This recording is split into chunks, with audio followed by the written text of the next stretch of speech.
नमस्कार दोस्तों, मधुर कथाएं चैनल पर एक बार फिर से आपका हार्दिक अभिनंदन है।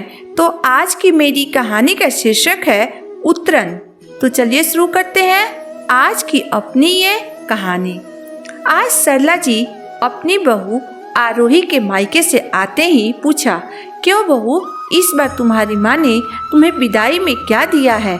वही साधारण सी दिखने वाली कम दाम की साड़ी या फिर कुछ और भी?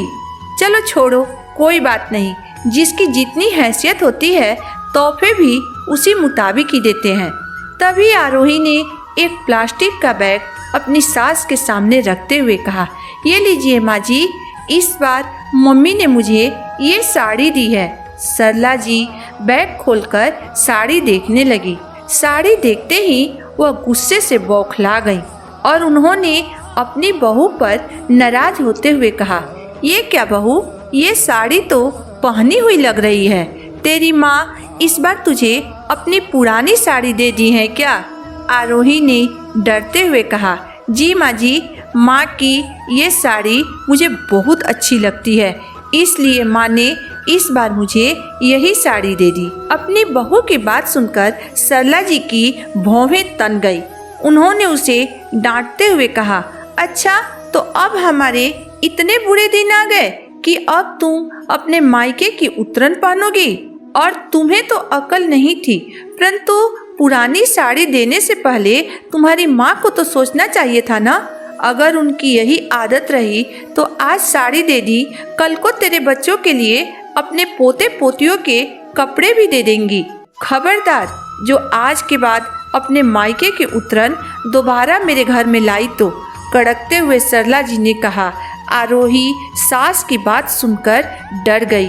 वह चुपचाप सास के पास से उठकर अपने कमरे में चली गई। दरअसल कुछ दिनों से आरोही के माँ की तबीयत बहुत खराब रहने लगी थी, इसलिए आरोही हर 2 दिन बाद थोड़ी देर के लिए अपनी माँ से मिलने अपने मायके चली जाती थी।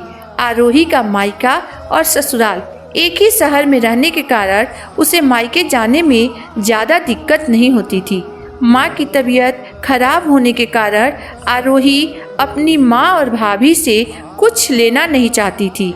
वो हमेशा अपनी भाभी से कहती थी कि मैं तो यहाँ सिर्फ माँ से मिलने आती हूँ, इसलिए आप लोग लेने देने की चिंता मत कीजिए। खुशी के मौके पर कुछ भी लेना या मांगना अच्छा लगता है, इस दुख की घड़ी में नहीं। इस वक्त आप लोगों पर बेवजह बोझ डालना मुझे बिल्कुल अच्छा नहीं लग रहा है, परंतु इस बार जब वह अपनी माँ से मिलने अपने मायके गई तो माँ की अलमारी में रखी हुई गुलाबी रंग की बनारसी साड़ी देखकर वह बोल उठी, माँ, आपकी यह साड़ी मुझे बहुत अच्छी लगती है। जब आप इसे पहनती थी तो सच में आप बहुत सुंदर लगती थी। ये साड़ी आपको आपकी माँ ने दी थी ना? उसकी माँ ने कहा, हाँ बेटा, मुझे ये साड़ी तेरी नानी ने ही दी थी, परंतु अब मैं ये साड़ी कब पहनूंगी? अगर तुझे ये साड़ी पसंद है तो तू ले जा, मेरी निशानी समझकर हमेशा अपने पास रखना और इसे पहनना। मैं पहनूं या तुम, कोई फर्क नहीं पड़ता है। अपनी माँ की बात सुनकर आरोही के आंख भर गए। वह काफ़ी भावुक हो उठी। वह अपनी माँ को गले से लगाते हुए बोली, ऐसे क्यों बोल रही है माँ? देखिएगा, आप बिल्कुल ठीक हो जाएंगी। ये कहते हुए आरोही फुट फुट कर रोने लगी, क्योंकि अब उसे भी लगने लगा था कि उसकी माँ अब ज़्यादा दिन तक नहीं बच सकती है। उनके पास अब बहुत कम समय बचा है। आरोही को वापस ससुराल आते समय उसकी माँ ने उसके बैग में वो साड़ी डाल दी, लेकिन जिस साड़ी को आरोही अपनी माँ की निशानी समझ कर लाई थी वो उसकी सास को केवल एक उतरन नजर आई, लेकिन उन्हें उस साड़ी में छिपा हुआ माँ का प्यार और ममता नहीं दिखाई दिया। आरोही अपने कमरे में आकर उदास होकर बैठ गई। उसने मन ही मन यह ठान लिया कि अब वह कभी भी अपनी माँ की कोई भी चीज अपने ससुराल नहीं लाएगी, क्योंकि उसकी ससुराल में केवल पैसों की मोल है, किसी के भावनाओं का, किसी के प्यार का नहीं। समय यूं ही गुजरता रहा। कुछ दिन बाद आरोही की माँ चल बसी। पूरे परिवार में शोक की लहर दौड़ गई। आरोही भी 13वीं तक अपने मायके में ही रही।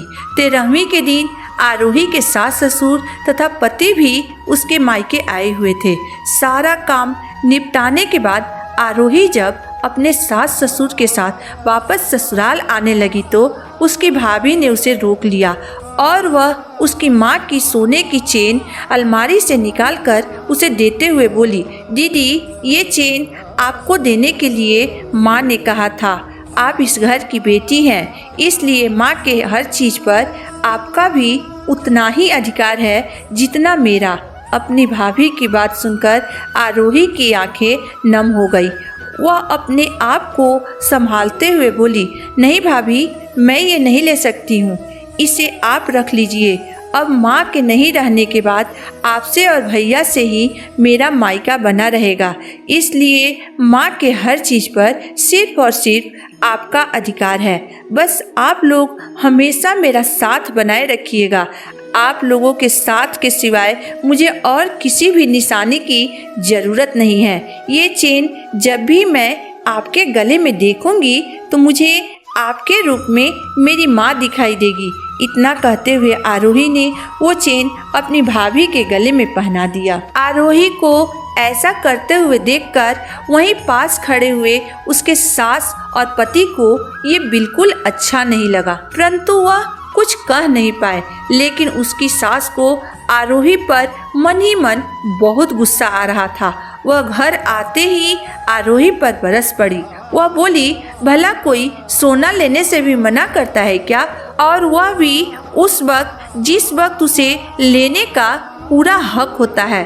उसने आरोही को समझाते हुए कहा, आरोही, अगर तुम वो चेन ले लेती तो तुम्हारी माँ की आत्मा को शांति मिलती, क्योंकि ये उनकी अंतिम इच्छा थी। वो भी तुम्हारी भाभी तुम्हें अपने मन से खुशी खुशी दे रही थी।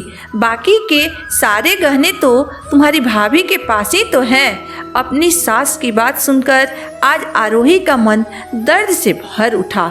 वह रोते हुए बोली, क्यों माँ जी, आज मैं अपनी माँ की उतरन इस घर में कैसे लाती? आपने तो मुझे मना किया है अपने मायके की उतरन लाने के लिए। आपने ही तो कहा था ना कि आइंदा कभी अपने मायके से उतरन लेकर मत आना। वो साड़ी तो माँ ने 2 से 4 बार पहनी थी, लेकिन चेन माँ जब तक इस दुनिया में रही तब तक पहनती रही। फिर वो माँ की उतरन मैं कैसे ले आती? माँ जी, इतना कहकर वह अपने कमरे में चली गई।